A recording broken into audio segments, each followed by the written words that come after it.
So this is our Merleau Ponty reading group. We are doing our reading of the structure of behavior, and we're just starting chapter 3 of the book. So the physical order, the vital order, the human order is the title of the chapter, and that's page 129 of the translation. So these are like these 4 very long chapters that make up the book. I won't go through everything that we talked about in the so we skipped chapter 1, but I won't go through everything in chapter 2 that we talked about because that would be very long. But sort of the I guess the main idea was to analyze some of the attempts that have been made to account for what are known as the higher forms of behavior. So things like learning. In general. These are various attempts that were made to sort of get beyond the purely reflex theory of behavior and add something like a central processing or interpretation of sensations or whatever. And he shows how these theories they all sort of end up failing because they stay with this idea that the sort of input to perception and behavior is this set of like atomic sensations, and then you have structure sort of added on top of it. And so the sort of big concept that he wants us to draw from his analysis of these studies and these attempts and why they fail is that we have to treat perception and sort of the input of behavior as being like structured all the way down or structured from the beginning. So there's never this like atomic like unstructured sensation that subsequently gets connected with other sensations or like brought into some sort of structure. It's that we grasp the structure itself, and he talks. One of the sort of terms that he uses for this kind of perception is melodic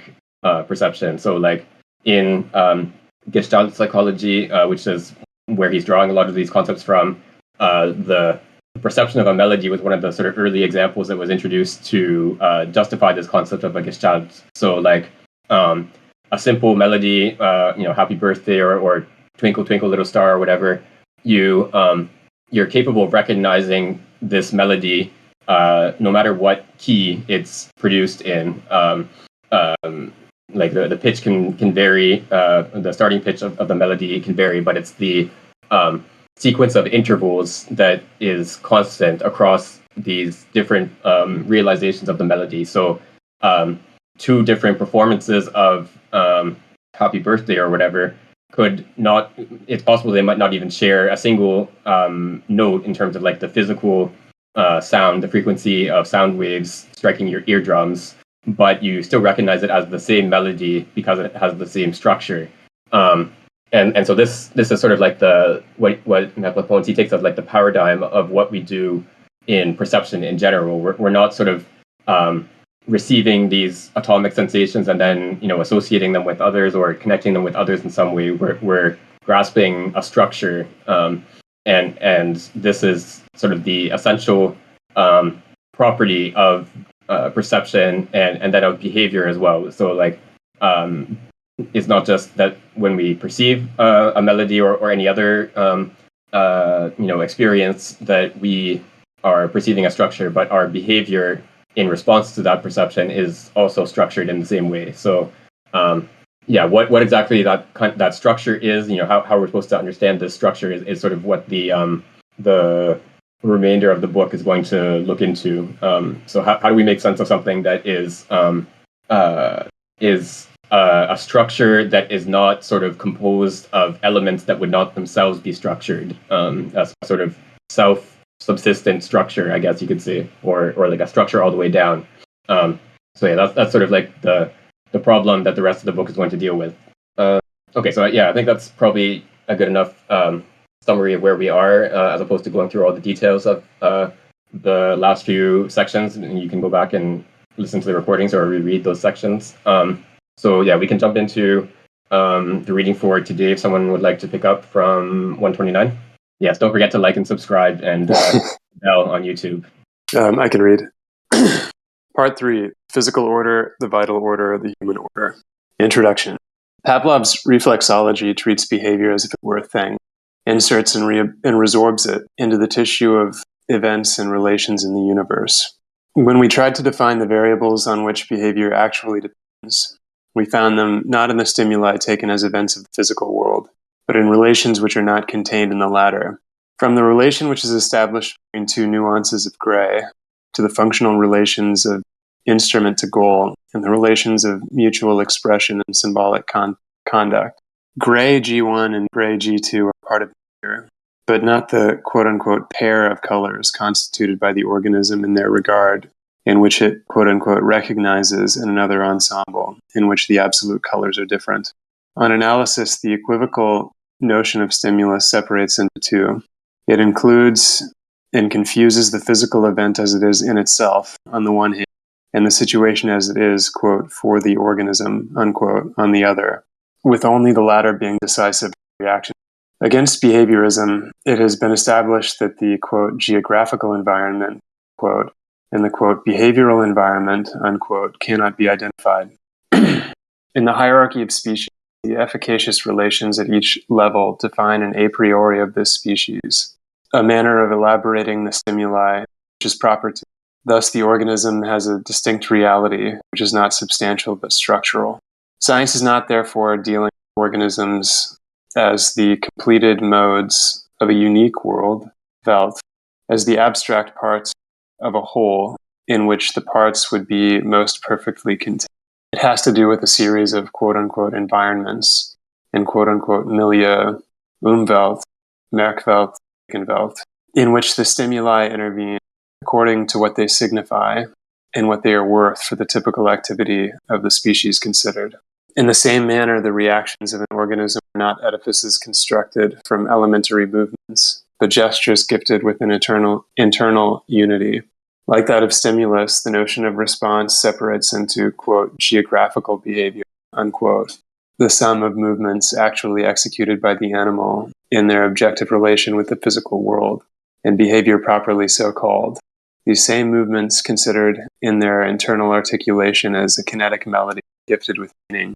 The time necessary for a rat to get out of a labyrinth and the number of errors which it commits are determinations which belong to its geographical behavior, and which may sometimes have more, sometimes less value than its behavior properly so called.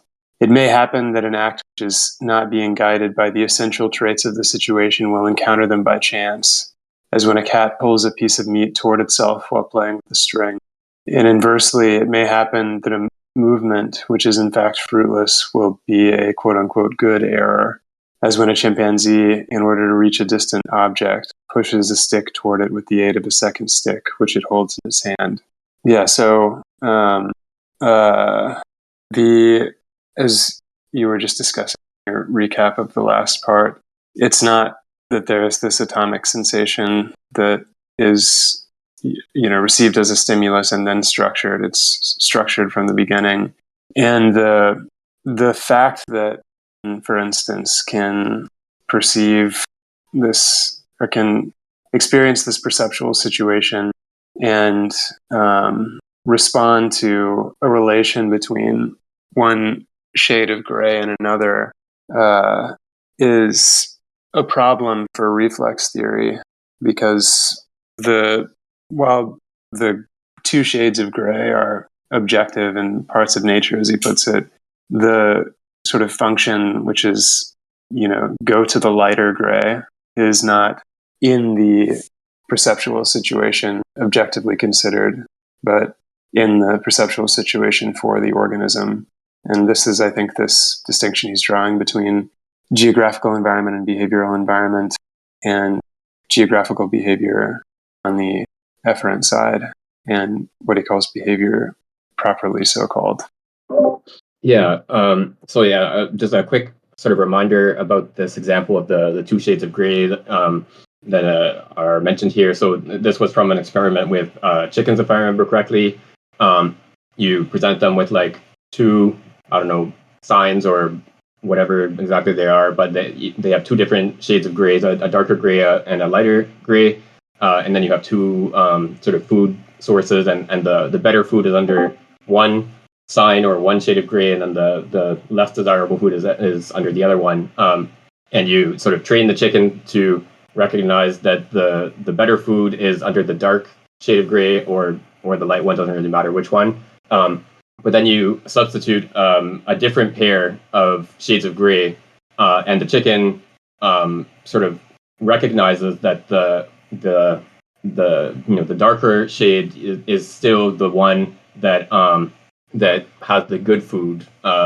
Even if you can even set it up so that what was the darker shade, or sorry, what was the lighter shade in the first experiment, or the first trial of this experiment, is now the lighter shade. So it's actually exactly the same shade, but now it's playing the opposite role. It's the lighter instead of the darker shade.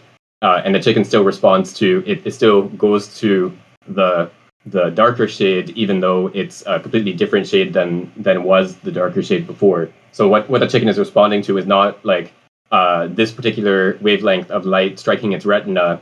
Instead, it's grasping this sort of conceptual, not quite conceptual, but this sort of structural opposition between darker and lighter shades of gray, even if the exact shades that sort of embody these two positions in the structure are different from one trial to the next. And so, of course, a difference between shades of gray, or a contrast between shades of gray, is not a sort of physical property located in some spatial-temporal portion of the world in the same way that each shade of gray in the experimental setup is, or the wavelengths of light striking the retina are. So the chicken is responding not to some sort of physical property with a spatial-temporal location.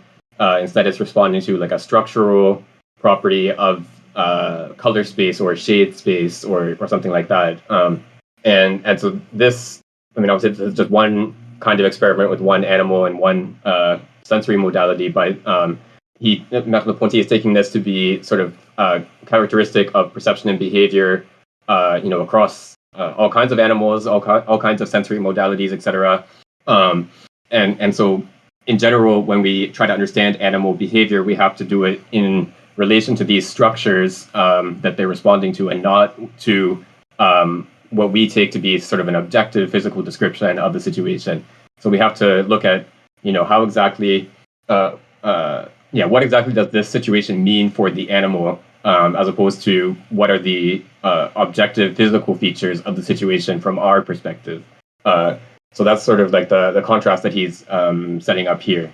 And then the second point that's also important here is that this sort of structured quality applies to perception. So like what the animal perceives is this kind of structure, like the contrast between the two shades of gray, but also the behavior of the animal is structured. So it's not just this sort of sequence of muscle contractions or sequence of displacements in space of the animal. It's this this structure, this what he calls a kinetic melody, where sort of each movement has this intrinsic connection to the next, and the animal has this sort of there's a structure of what the animal is doing, as opposed to just a sequence of like atomic responses to a stimulus that gets strung together through association or some similar property. As a bit of an aside, but I was reading some art criticism earlier today, and it talked about the importance of or the influence of photography on early 20th century art. This what was called chronophotography in particular. These sequences of movements, like this image that I've shared in the chat, which may be a good way to visualize the difference between the geographical behavior as a series of objective spatio-temporal gestures versus the behavior properly so called, which is the kinetic melody, which is inherently meaningful. Yeah, there was I'm just looking at the Wikipedia page now. There was a photographer in the late 19th century, Merleau, who develops these similar types of photographic sequences, the chronophotographs. So he set up this apparatus that could take a sequence of very rapid photographs, for example, of a horse running or a bird flying or whatever. So the idea is that you take this very quick sequence of images to sort of capture what the precise movements of a horse are as it runs, or of a bird as it flies. But yeah, so like from I guess like a sort of reflex, like a broader version of a reflex theory would be that like the reality is only each of these images, each of these sort of still slices of time, and then each of these slices would be sort of connected to the next through something like association, but it's sort of intrinsically self-contained, and each one is only just sort of connected to the next through association or something similar. Whereas what Merleau-Ponty is arguing is that there's this sort of intrinsic connection, this this melodic line that runs through each of these images. So they're all sort of governed by this overarching structure in which they find their place, and that sort of connects them to each other. That's it's sort of like a shift of perspective from the still images to like the movement, the structure of the movement that underlies them. So Angus has put in the chat here the question about whether this is connected to Taylorism.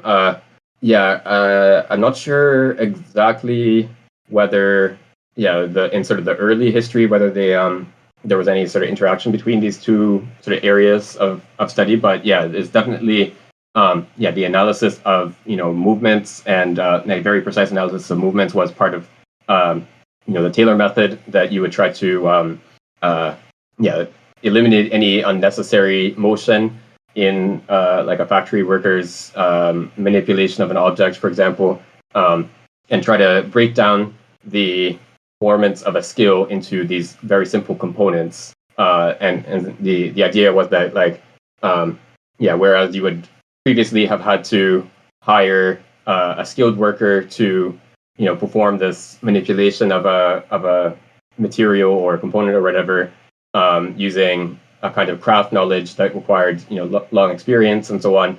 Once you break down the skill into these very simple component movements, you can hire unskilled workers at a lower wage and save money on the wages. So it's again this idea is that like you can break down behavior into these very simple quasi-atomic components and just sort of string them together in like an external manner, as opposed to having this kind of intrinsic connection of the moments of a melody, or this melodic structure of behavior. It's definitely a similar kind of exercise in relation to behavior, but I don't know like to what extent these were in interaction with each other in the late 19th, early 20th century. So I think we can go on to the next section. If someone can read from page 130, One Cannot Discern. I've got no volunteers. Yeah, I can read this one, but hopefully someone else will read. Okay. Bats, you can do the next one. I'll do this one. Okay. One cannot discern in animal behavior something like a first layer of reactions which would correspond to the physical and chemical properties of the world, and to which an acquired significance would subsequently be attached by the transference of reflexogenic powers. In an organism, experience is not the recording and fixation of certain actually accomplished movements. It builds up aptitudes, that is, the general power of responding to situations of a certain type by means of varied reactions which have nothing in common but the meaning. Reactions are not therefore a sequence of events. They carry within themselves an immanent intelligibility. Situation and reaction are linked internally by their common participation in a structure in which the mode of activity proper to the organism is expressed. Hence, they cannot be placed one after the other as cause and effect. They are two moments of a circular process. Everything which impedes the activity of the animal also eliminates the reflexogenic power of certain stimuli, cuts them off from its, quote, sensory universe, unquote. Quote, the relation of the internal world to the external world of the animal cannot be understood as that of a key with its lock, unquote. If behavior is a quote-unquote form, one cannot even designate in it that which depends on each one of the internal and external conditions taken separately, since their variations will be expressed in the form of a global and indivisible effect. behavior would not be an effect of the physical world, either in the crude sense of productive causality or even in the sense of the relation of function to variable. The original character of a physiological field beyond the physical field, a system of directed forces, in which it has its place of a second system, quote, system of stresses and strains, unquote, which alone determines actual behavior in a decisive manner, will have to be acknowledged. Even if we take symbolic behavior and its proper characteristics fully into account, there would be reason for introducing a third field, which, by nominal definition, we will call mental fields. Are we not brought back to the classical problems which behaviorism tried to eliminate by leveling behavior to the unique plane of physical causality? It is here that the notion of form would permit a truly new solution. Equally applicable to the three fields which have just been defined, it would integrate them as three types of structures by surpassing, this should be antinomies, not antimonies, antinomies of materialism and mentalism, of materialism and vitalism. Quantity, order, and value or signification, which pass respectively for the properties of matter, life, and mind, would no longer be but the dominant characteristic in the order considered and would become universally applicable categories. Quantity is not a negation of quality, as if the equation for a circle negated circular form, of which, on the contrary, it attempts to be a rigorous expression. Often, the quantitative relations with which physics is concerned are only the formulae for certain distributive processes. In a soap bubble, as in an organism, what happens at each point is determined by what happens at all the others. But this is the definition of order. Yeah, I'm going to continue a little bit here. There is therefore no reason whatsoever for refusing objective value to this category in the study of the phenomena of life, since it has its place in the definition of physical systems. In the internal unity of these systems, it is acceptable to say that each local effect depends on the function which it fulfills in the whole, upon its value and its significance with respect to the structure which the system is tending to realize. If we consider an ellipsoid conductor in which electrical charges are placed, the law according to which they are distributed does not enunciate simple coincidences. The relation which obtains between the sizes of the axes, the coordinates of the point in question, and the charge which is stabilized there only expresses the internal unity of the process of distribution, its total character in which it finds its raison d'être. Quote, to explain and understand are not different forms of dealing with knowledge, but fundamentally identical. And that means a causal connection is not a mere factual sequence to be memorized like the connection between a name and a telephone number, but is intelligible, unquote. Thus, the use of the categories of value and significance can a fortiori be accorded to the moral sciences. The world, in those of its sectors which realize a structure, is comparable to a symphony, and knowledge of the world is thus accessible by two paths. One can note the correspondence of the notes played at the same moment by the different instruments and the succession of those played by each one of them. Thus one would obtain a multitude of laws which permit prediction. But this sum of coincidences is not the model of all knowledge. If someone knew a fragment of a symphony and the law of the construction of the whole, he could derive the same predictions, and in addition, he would find in the whole the raison d'être of each local event. But if knowledge in physics, to the extent that it deals with structures, accepts the very categories which are traditionally reserved for the knowledge of life and mind, biology and psychology should not, in contrast, withdraw in principle from mathematical analyses and causal explanation. So here, so the sort of first step is, this recognition that there's this, sort of structured world of perception that we have to acknowledge to understand animal behavior. So we can think here of the contrast between lighter and darker gray as opposed to the physical, presence of one wavelength of light versus another. So these are sort of two worlds, or two layers of the worlds that are in contrast to each other. And then there's this suggestion of this third level, the symbolic level, as we looked at in the last section. So this would be things like, for example, like we talked about in the last chapter, the way that a map, for example, has a symbolic depiction of a territory, blue for water, lines to depict roads, etc. So here we have a relation that is not a sort of direct perception of some structure in the world, but it's the use of one structure to represent another structure. The structure of the colors and shapes on the piece of paper, it represents the structure of physical elements of the geography of a landscape.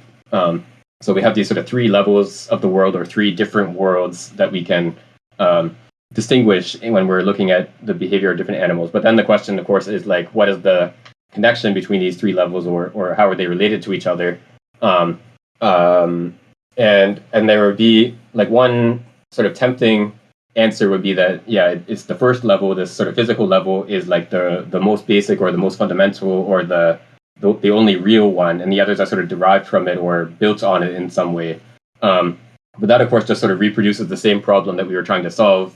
This sort of atomistic starting point, and then you end up with this sort of you end up with problems of like how the other forms or the other layers of the world are sort of added onto the first physical one, and so this is sort of a dead end, as we've seen in the previous chapter, and so there's a sort of first step of getting away from that conception is to acknowledge a kind of objective quality of the concept of order, for example, in this sort of vital level. So like the level of perception in an organism. So organisms are capable of grasping something as structured, as ordered in the sense of better or worse, or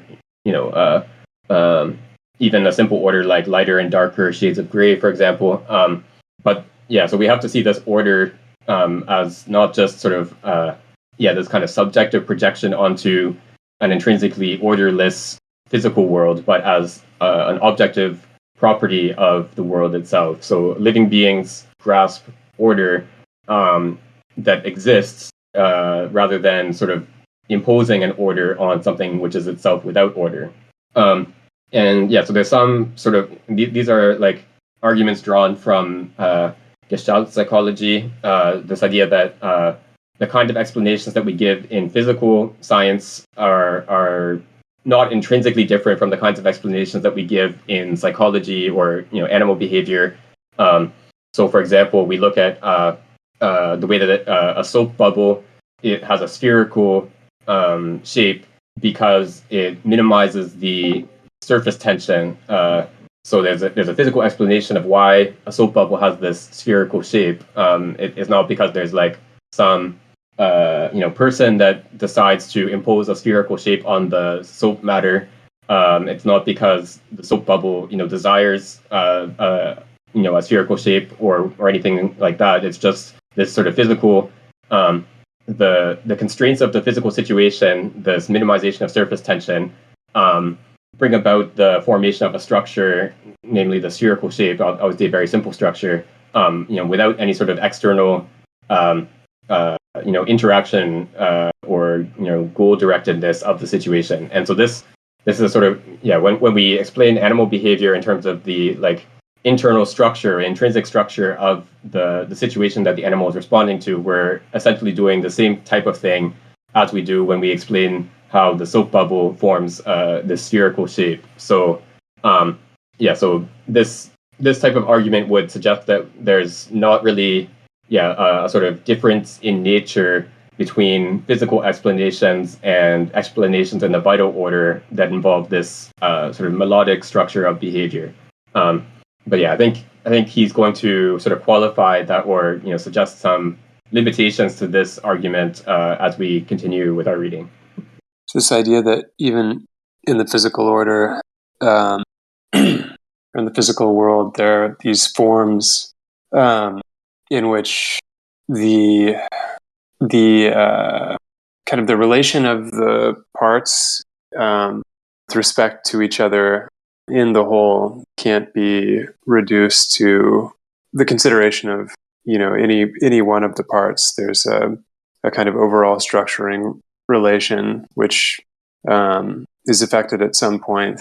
I wonder if this can be understood in terms of emergence, like the emergence of an order, or it reminds me of Simondon and the idea that something new which can't really be reduced to the parts that it subsumes is signified in every individuation. I mean, not radically new, but also not reducible.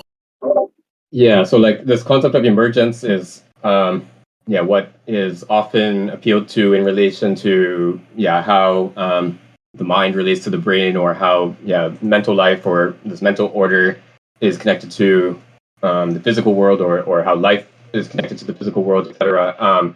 There's obviously something like, if you just sort of appeal to this notion of emergence, you're in some sense you're just sort of putting a label on the problem. Like, you just say, oh, there's emergence, but that doesn't really sort of tell us anything other than the fact that we are recognizing a sort of qualitative difference between these different orders or levels of the world.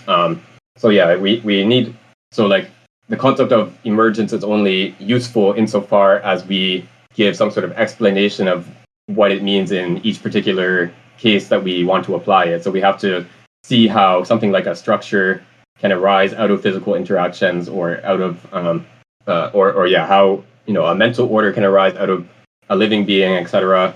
And I think that's what Merleau-Ponty is going to try to do, is to sort of see where we can sort of trace the connections between these different orders. But I think he also wants to I guess sort of remove this how to put this. So like, the concept of emergence already sort of presupposes the distinction of these orders, right? That the idea that there is a physical order that sort of pre-exists the emergence, even if we don't think of emergence in sort of temporal sense, that there would be this sort of purely physical level first in time, and then later there would be the vital level that would sort of come out of it. Even if we don't have this sort of temporal sequence in mind, there's still a sort of conceptual priority of the physical level, and then the vital level is sort of secondary in a logical or conceptual sense, insofar as it emerges out of the physical and not vice versa. And I think Merleau-Ponty is going to try to overcome this kind of sequence, or deny that we can make this kind of stratification, this sort of conceptual ordering of the levels. But like, the sort of exactly how we're going to get there is still sort of an open question at this point. Sorry, I'm just reading through Bat's long comment here before we go on to the next. Or Bats, if you want to come on the mic and explain what you put in the chat here, that would also be good. Oh yeah. So basically, when I was studying linguistics, a part of linguistics that we studied was inside of semantics, I guess. What is known as relevance theory. I guess it's also like inside of pragmatic. And it's this approach to communication, right? To the study of communication, in which, well, basically like an idea that emerges in linguistics is certain maxims of conversation by Grice, that basically is like some unspoken rules that every conversation is believed to, I guess, be sustained on, right? So you're meant to say things which are true or something like that, right? And of course we can lie, but the key idea is that the very basic, I guess, foundational way of communicating works because of, these rules apply most of the time, right? Because we get to, we can like assume that the other person is following them. And there's one of those rules, which is the relevance rule, which is that you're saying stuff that is relevant, right? And there are some thinkers who took that one and basically made a theory, or I guess like a branch from the Grice-derived pragmatics, in which they think of relevance as being maybe like the biggest, like foundational aspect to communication, and not just to language, but to what they call like ostensive stimulus. So the idea here is that in behavior of people, if I am aware that the other person is looking at me, or I want to, communicate something, I'm gonna be able to change my behavior in such a way that the other person is going to recognize that I am, I guess, on purpose doing something to call their attention. So that's the sense of ostensive, or that's the meaning of ostensivity. And then what I am going to say is going to be relevant, right? So if I say information that seems to not be entirely relevant, then I am saying it in a way to give you like ingredients to be able to make like the jump into like an implicator or something like that, right?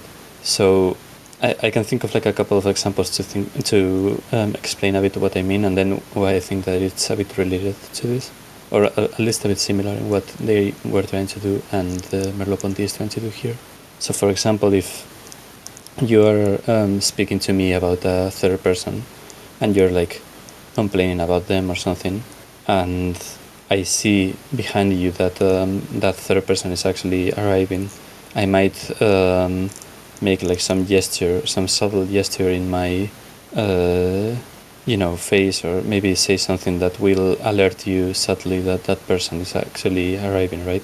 And you're able to, oftentimes it's kind of difficult to, if you go from like simply the meaning of the words that I say or gestures, it's really difficult to derive some sort of strict rule to kind of map these meanings and these interactions that are kind of subtle. But the idea of relevance theory is that if I say something that maybe throws you off, that I wouldn't say under like a normal circumstance, because of the maximum of relevance, you're going to say, oh, they are saying it and it's supposed to be relevant somehow, so the circumstance is supposed to like not be a normal one because of it, right? Like you can make that jump and maybe you can say that, oh, they are making a weird face looking at something behind me, maybe they are alerting me that this person is arriving or something like that, right? And the main thing that relevance theory sort of breaks with is this clear distinction between like behavior that is linguistic and related to communication and behavior that isn't, right? Because then I guess any behavior that is seen by someone else could be interpreted, right? Like we make a mental picture of whatever's going on in someone else's world when we see them to some extent, right? And so the way that I carry myself out in the world is a way of signaling certain things, and of course I can change that to make it so that people in general can respond to it, even if I am not necessarily like communicating with anyone specifically. So it's not just simply like we have non-communicative, non-linguistic behavior and then we add the relevance like dimension on top of it, since oftentimes when we are in society we can't really like, even just like the way I walk can be something that could be like an ostensive stimulus if I so desire to do that myself, and if I don't desire to make it ostensive, then that's something that I'm going to have to take into consideration, right? So you can't really like separate so clearly between the two dimensions. So if I'm like walking and I am like openly or publicly being in pain or something like that and making gestures, maybe I won't help, and it doesn't need to be like linguistic. I can just simply like look like I need help and someone might come, and of course that's in a sense like a communicative behavior, but it's not necessarily like linguistic. And at the same time, if I want to walk and I don't want to draw attention to myself, then of course that's something that I'm going to have to avoid, right? So that dimension is there in every time you have like social interactions or something, or just like with people around, in a way that you can't really like separate between the two dimensions so easily. So that's, I guess, what this discussion that Merleau-Ponty is doing reminded me of, this impossibility of separating them, or maybe like the fact that maybe thinking about it as some sort of very basic and quote-unquote real foundation of like behavior, and then on top of that the linguistic one, which is I guess the classical assumption that was done before, it was inadequate, right? And it's, I think, kind of similar to the way that this way of thinking of the real, and then on top of that all the different layers up to the symbolic, is kind of inadequate. So that's more or less what I was trying to point at. I'm sorry if that was like branching off a bit too much. No, yeah, that's interesting. Yeah. So yeah, one sort of interesting bit about these relevant or the different Gracian maxims and like sort of the, I guess, intricacies of how to employ them. So you have this maximum of relevance. So this sort of guideline for conversation or for expression. So you would it would be this principle that your statement or your interjection in a conversation should be relevant to what has sort of come before. What exactly that means, of course, is something you have to specify more precisely. But of course, if you look at like any actual conversation, people people make jokes, people sort of refer to something that happened yesterday or whatever. Like people make all kinds of interventions in the conversation that are not directly tied to what came before. And so like sort of the like second order level of how to use these Gricean maxims is that if someone does say something that doesn't have, or that at sort of the first level doesn't seem to have any connection to what came before, then you have to sort of find an interpretation that does sort of make sense of the relevance of of this interjection to what came before. And so like something that might seem like a non sequitur or not connected or whatever, you use this maxim of relevance to figure out that presumably this person is not just saying some random thing that has no connection to what came before, but if they say something that seems unconnected, then you have to trace whatever the connection is. And so this is sort of like a more complex use of these these maxims. So sort of an aside, but just to specify what these rules how these rules actually apply in like real interactions. Sorry, we're just discussing in the chat here the chronophotographic gun that Merleau developed. We were talking about Merleau a little bit earlier, and it actually looks really like this weird giant gun. And on the Wikipedia page about him, there's something about how like he would take pictures of birds like in Italy or somewhere, and the villagers thought he was like this weird sort of very eccentric guy because he would like point a gun at these birds and then not actually shoot them. So it's like he was hunting, but then like not actually shooting the birds. And anyway, they thought he was just like some bizarre. This was some sort of weird behavior. Yeah, the worst hunter. Anyway, just kind of funny. If for those listening, I recommend you look up the chronophotographic gun and find a picture of it. Okay. So we can go on to the next section from page 132, the theory of form. Okay, I can read. The theory of form is aware of the consequences which a purely structural conception entails, and seeks to expand into a philosophy of form which would be substituted for the philosophy of substances. It has never pushed this work of philosophical analysis very far. This is because form, quote unquote, can be fully understood and all the implications of this notion brought out only in a philosophy which would be liberated from the realistic postulates which are those of every psychology. One can only fall back into the materialism or the mentalism which one wanted to surpass as long as one seeks an integral philosophy without abandoning these postulates.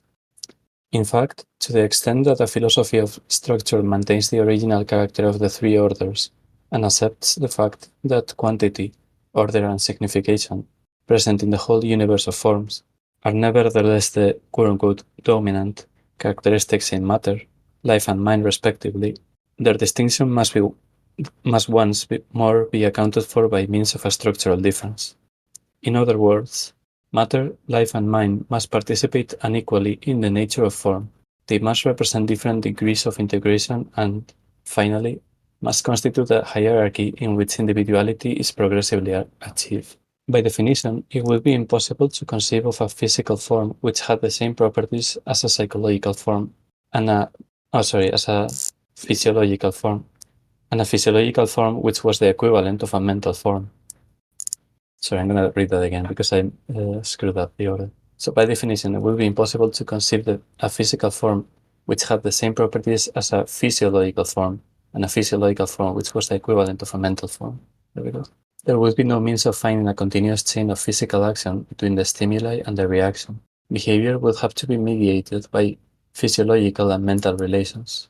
But as long as one remains within the point of view of psychology, as long as one views behavior as a mundane event, interpolated between antecedent and subsequent events, and really contained in a sector of space in a segment of time, this vital and mental mediation can be understood only as the passage from one plane of reality to another. Life and consciousness will be introduced as the additional conditions which supplement the inadequate physical determinants. Relations and physical and biological structures will fall back into the status of real forces, of motor causes. The old mentalism with its problems is found again in a new language. The notion of structure has been introduced in vain, and the sought-for integration is not obtained. The psychology of form is far removed from these conclusions, and, most of the time, follows a path leading instead towards a materialism, the antithesis of the mentalist solution which we have just indicated. Behavior, it is said, has its roots and its ultimate effects in the geographical environments, even though, as has been seen, it is related to it only by the intermediary of the environment proper to its species and to its individual. Open quotes. How can a cause in one universe of discourse produce an effect in another? All our causal laws refer to events within the same universe of discourse and, therefore, since the geographical environment belongs to the universe of physics, we require effects to belong to it also. End quotes. Here, open quotes again. I admit that in our ultimate explanations, we can have but one universe of discourse, and that it must be the one about which physics has taught us so much. End quotes. In a philosophy which would genuinely renounce the notion of substance, there could be only one universe, which would be the universe of form, between the different sorts of forms invested with equal rights, between physical relations and the relations implied in the description of behavior. There could be no question of supposing any relation of derivation or of causality, nor then of demanding physical models which serve to bring into being physiological or mental forms. Do I read the next paragraph as well? And so finish. Yeah, you can go on to the next one. Thanks. Okay. On the contrary, for the psychologists of whom we are speaking, the problem of the relations between the physical and the physiological and the mental remains posed without any regard for the structural character of these distinctions, and is posed in the very terms in which psychology has always posed it. The human body is placed in the middle of a physical world, which would be the quote-unquote cause of its reaction, without any questioning concerning the meaning which is given to the word quote-unquote cause here. And in spite of what Gestalt theory has done precisely to show that no form has its sufficient cause outside of itself, from then on, behavior can appear only as a province of the physical universe, and this latter functions as the universal milieu instead of the forms which ought to fulfill this function. In introducing consideration of structure, the psychology of form does not believe it has gone beyond the notion of the physical world as omnitudo realitatis, because structures are already found. Already in the physical world, the passage from conditions to consequences is discontinuous. The quantity of electricity in a conductor does not correspond point to point. The quantity of electricity in a conductor does not correspond point for point to the quantities which have been put there. It is distributed according to an internal law of electrical equilibrium, which does not connect each part of the effect to a part of the cause, but rather local effects among themselves. Local topographical conditions never act separately on their own. The charge at one point can be very weak if it is situated in the area of a second, which is that much stronger. With regard to external influences, physical systems already present that remarkable autonomy, which we have found in the organism with regard to the physical conditions of the milieu, and in symbolic behavior with regard to its physiological infrastructure. Value predicates an immanent signification, without which an objective definition of behavior cannot be made, would be only the expression in a human language, which is legitimate, moreover, of structural processes of the nervous system, and these latter in turn would represent only a variety of physical forms. Yeah, long paragraph. Sorry, I'm just skipping ahead to try to see how long this introduction is. Yeah, it's fairly long, so we probably won't get through the whole thing today. So getting back to where we are. All right. Yeah. So here, so again, he's drawing on some of the arguments of the Gestalt psychologists who. So they introduced this notion of form, which is not sort of reducible to physical properties located in time and space, in the way that we talked about with the chicken seeing the contrast between two shades of gray. But they also want to sort of, they want to show how this kind of structure, this form, is not something sort of separate from the physical world. As we were talking about a bit earlier, that the kinds of explanation that we give when we look at animal behavior in terms of form are not qualitatively distinct from physical explanations. In particular, when we talk about something like an electrical field, we have to understand the field, the structure of the field as a whole, as opposed to sort of looking at one sort of individual part as something sort of intrinsic and self-subsistent, and then sort of secondarily seeing what relation it has to some other part, other region of the field. And so this is sort of taken as like the model for how physical explanation and vital explanation are compatible, or have the same kind of nature. It's the same. You're doing the same kind of thing when you do each of these kinds of explanation. And so for this, I think this whole section is drawn primarily from Kafka's work, one of the Gestalt psychologists. So yeah, like what he sort of take his interpretation of this kind of I guess homogeneity of physical explanation and vital explanation. How he understands this is that we're ultimately not sort of going outside of the physical world when we use these forms of explanation. So even if in sort of our expression of like an animal's behavior, for example, we use a different kind of language or a different set of terms, things like intention, desire, and so on. We use these terms to describe animal behavior and to grasp that structure. Ultimately, it's the same kind of structure as the soap bubble example or the distribution of electric charges and so on. It's just that we have to use a different kind of language to grasp it because of its sort of greater complexity, or just to make it sort of understandable for ourselves. So up to this point, Ponty is just sort of giving an exposition of these kinds of arguments, but he's going to criticize this kind of I guess physicalist interpretation of the notion of form as we go along. So we'll see more on that as we continue reading. I can read if nobody has any further comments. I think we can go on. Yeah, thanks. We're at the bottom of 134, right? Yes, the theory of form. Okay.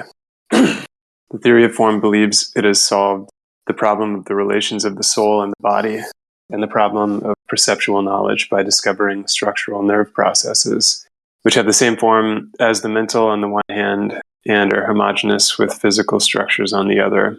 Thus, no epistemological reform would be necessary, and the realism of psychology as a natural science would be definitively conserved.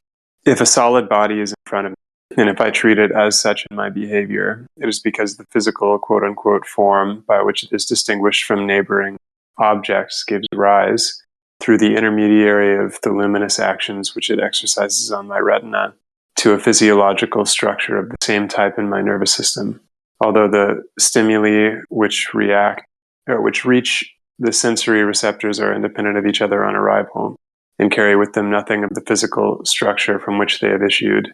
Although, for example, the luminous rays reflected by a body have no more intrinsic relation with each other than they have with the luminous rays reflected by a contiguous object, psychology would furnish an adequate explanation of perceptual knowledge by uncovering the laws according to which the stimuli are organized in the body, and by showing that certain of their objective characteristics, their proximity, their resemblances, their aptitude for constituting together a stable form, prescribe that they participate together in a single configuration, and that these characteristics are related to the physical form of the corresponding external objects. For such an explanation would permit us to understand how physical things are duplicated in behavior by a representation of themselves. Thus, behavior remains defined, according to the simplest of schemata, as an imitation of things, consciousness remains a part of being. The integration of matter, life, and is obtained by their reduction to the common denominator of physical forms. It matters little that the ultimate explanation is always physical. Physical structures posited in nerve functioning imply relations just as complex as those which are grasped by consciousness in the actions of a living being or a man. A complex physical structure is less quote-unquote material than the atoms of consciousness of the old psychology. Quote, if we go to the roots of our aversion to materialism and mechanism, is it the material properties of combined elements which we find?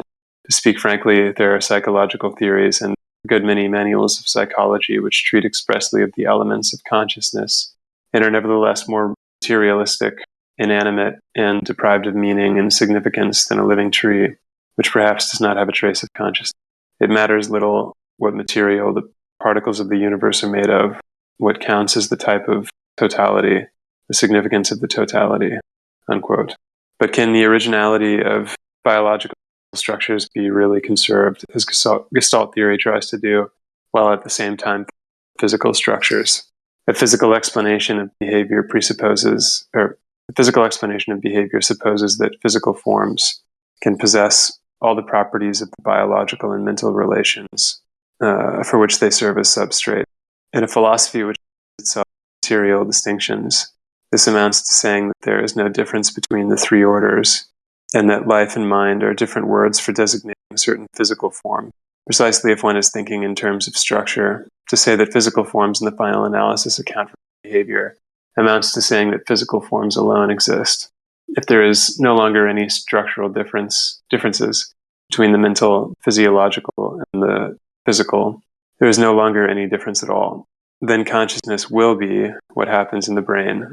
And as a matter of fact, we see Kafka defining consciousness following the tradition of materialism is that property, quote, which certain events in nature have of revealing themselves, unquote, as if consciousness always had as objects the physiological processes which accompany it.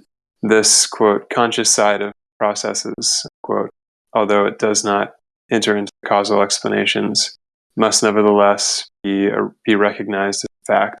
It would be one of the most remarkable of the physiological processes of man, which would be sufficient to distinguish Gestalt theory from epiphenomenalism. But if the structures of consciousness are useless in explanation, it is because they may have their physical or physiological equivalent. And this, quote, isomorphism, unquote, in a philosophy of form is an identity. The fact of becoming conscious adds nothing to the physical structures. It is only the index of particularly complex physical structures. It must be said of these structures and not of consciousness that they are indispensable to the definition of man.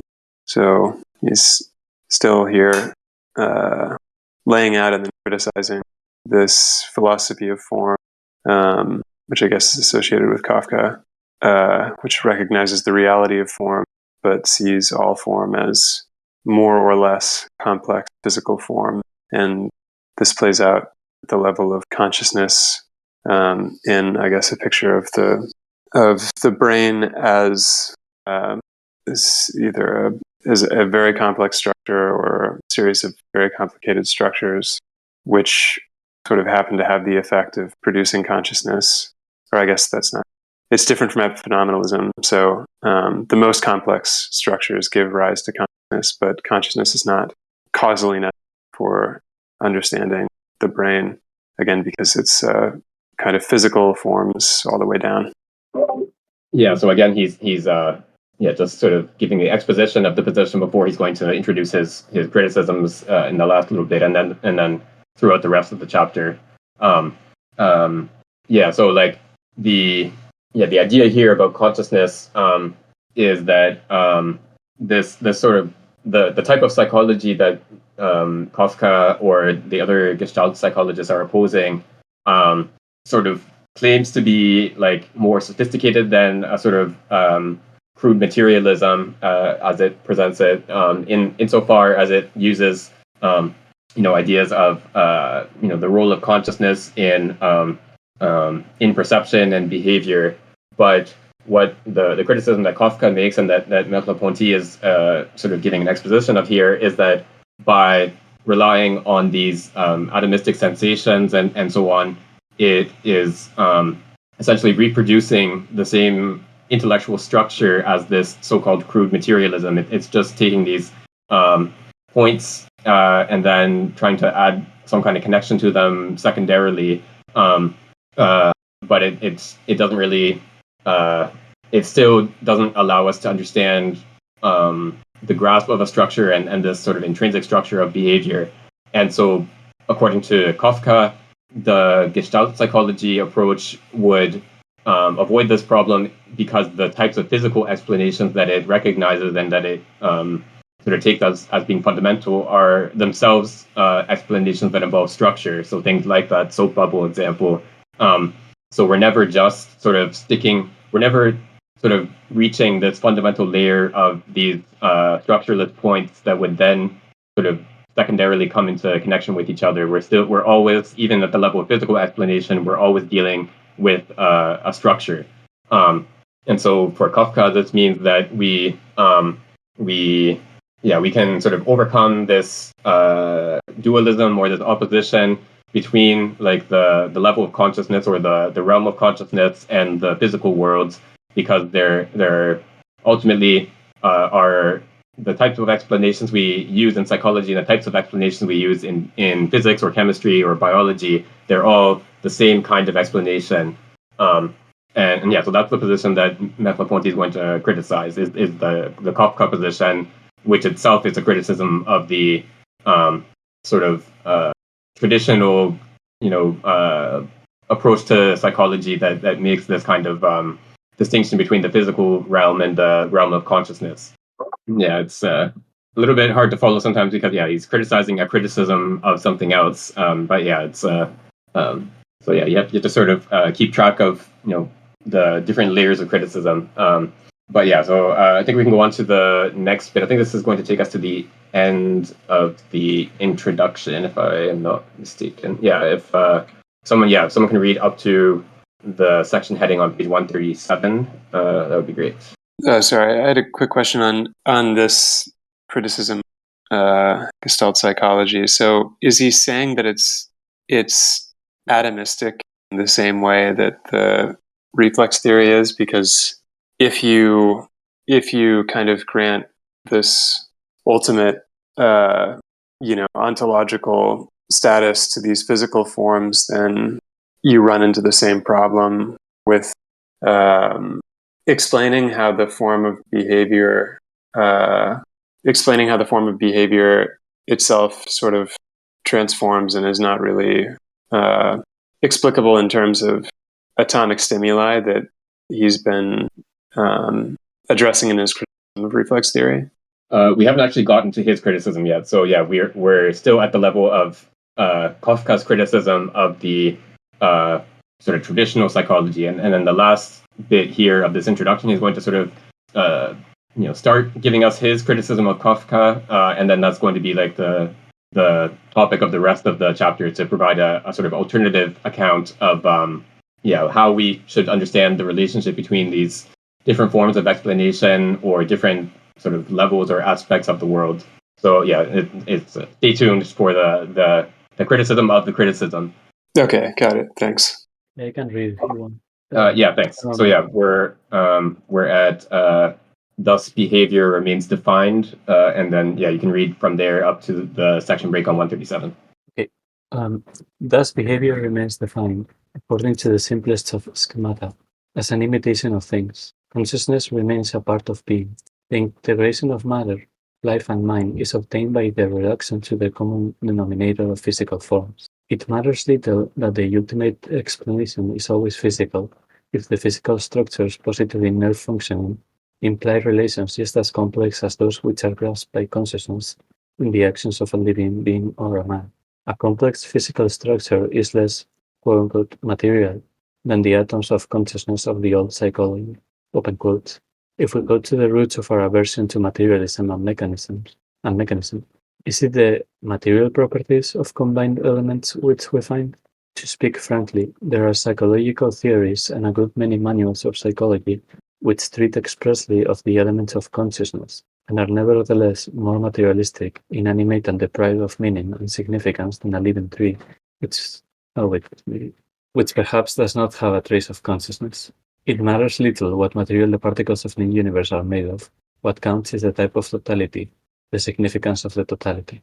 End quotes. But can the originality of biological and mental structures be really conserved, as Gestalt theory tries to do, while at the same time founding them on physical structures? A physical explanation of behavior supposes that physical forms can possess all the properties of the biological and mental relations for which they serve as substrate. In a philosophy which denies itself material distinctions, this amounts to saying that there is no difference between the three orders, that life and mind are different words for designating certain physical forms. Precisely, if one is thinking in terms of structure, to say that physical forms in the final analysis account for human behavior amounts to saying that the physical forms alone exist.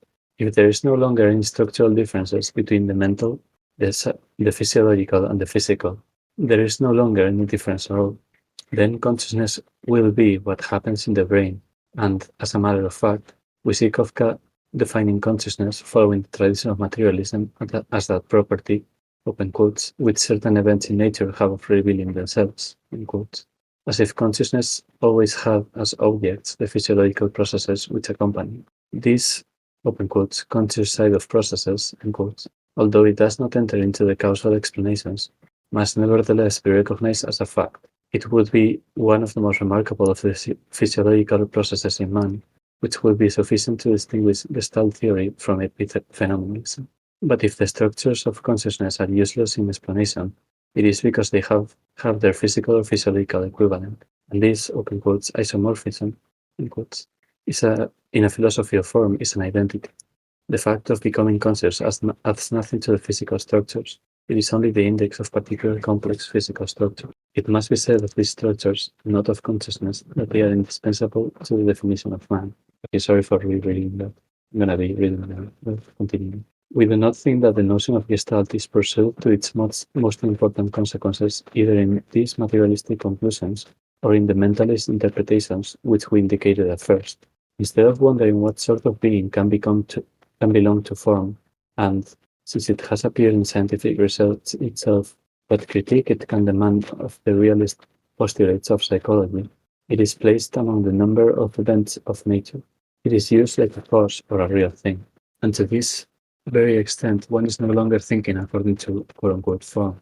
As long as one sees the physical world as a being which embraces all things, and as long as one tries to integrate behavior into it, one will be driven from mentalism, which maintains the originality of biological and mental structures only by opposing substance to substance, to a materialism, which maintains the coherence of the physical order only by reducing the two others to it. In reality, matter, life, and mind must be understood as three orders of signification, but it is not with the help of an external criterion that we will judge the alleged philosophy of form. On the contrary, we would like to return to the notion of form, to seek out in what sense forms can be said to exist, quote-unquote, in the physical world and, quote-unquote, in the living body, and to ask of form itself the solution to the antinomy of which is the occasion, the synthesis of matter and idea. Do I keep reading since I reread at once? No, I think we can stop here at this section break. Thanks. So he's really only just sort of sketching the criticism he's going to give, and so like essentially the criticism is going to be given through an exposition of an alternative way of conceiving of this relation. So the problem that we have the notion of form that has come up through the last chapter, and then and so this notion of form appears in both the vital order and the mental order, and especially at the vital order. This is what we've been looking at primarily. We had like a shorter section on the mental order or the level of the symbolic order. So in animal behavior, we find this notion of form, and then the question is how are we meant to relate this notion of form to this physical order that we distinguish it from? And the sort of two pictures that present themselves, or the two like obvious answers you could give, would be that there would be this kind of dualism of form and physical causation or the physical causal order, this kind of that sort of reproduces again this sort of Cartesian dualism of mind and extended thing, maybe more sophisticated ways, but we'd still end up with this question of like, how are they meant to be connected to each other? Like, how do they interact with each other, and so on. Or alternatively, the picture of that Kafka, or that he's drawing from Kafka, is this sort of what he calls here a materialist interpretation that would say that ultimately it's all just a matter of physical form, that we have to find the notion of form at the physical level already, and when we're talking about mental and vital orders, we're essentially just using different language for what is ultimately just a kind of physical form. And what he suggests, I mean, he doesn't really give a sort of full argument for this at this point, but he's suggesting here that each of these attempts to deal with this interaction between form and physical worlds is kind of missing the point of the notion of form. It's like taking the notion of form, but then not using that notion of form itself to understand that relation. So like the two elements, the physical world and form, are sort of understood as separate,